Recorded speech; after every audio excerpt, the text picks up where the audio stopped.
I'm Pat Duncan.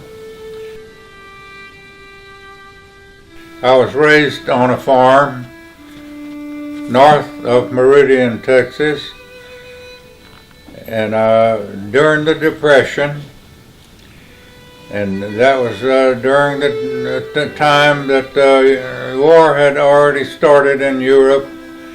And by the time I was 17, people were telling me that it's going to be inevitable, that we all going to have to fight this war, and we're going to be in this war. So they said, if you go in now, your chances of getting whatever you would like to do would be now.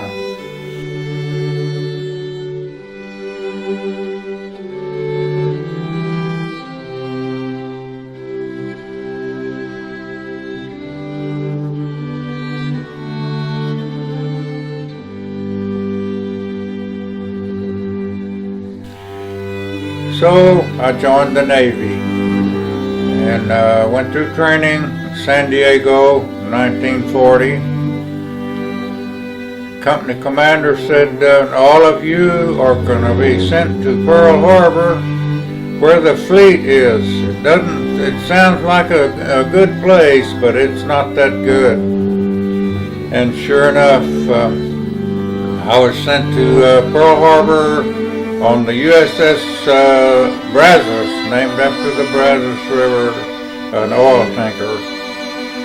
And I had already been assigned to the USS Raleigh, and that's where I was headed to go aboard the ship. I was there in January of 1941, 11 months before the attack. And it was so peaceful there and monotonous, we would like to be back home.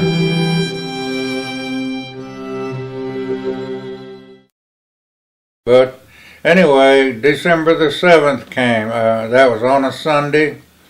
I was a bugler plus a messenger during that day. Ordinarily we had a messenger, but being Sunday, it wasn't thought that would be needed. So at 7:45 I relieved the watch in the morning, and waiting to sound first call to colors on my bugle. I was standing there next to the officer of the deck. I was his messenger, and we saw this plane coming in low off of towards Pearl City, real low, just above the water, and we knew that was awful unusual, but he didn't seem to get too excited, and we saw him drop this torpedo right towards us, and we watched the torpedo stream right up, and we thought it was a practice drill, because we'd been out on maneuvers with practices like this. And that torpedo hit, knocked us all down, and the ship's bow went up about 15 degrees. When it came back down, it brought a wave of water all over us.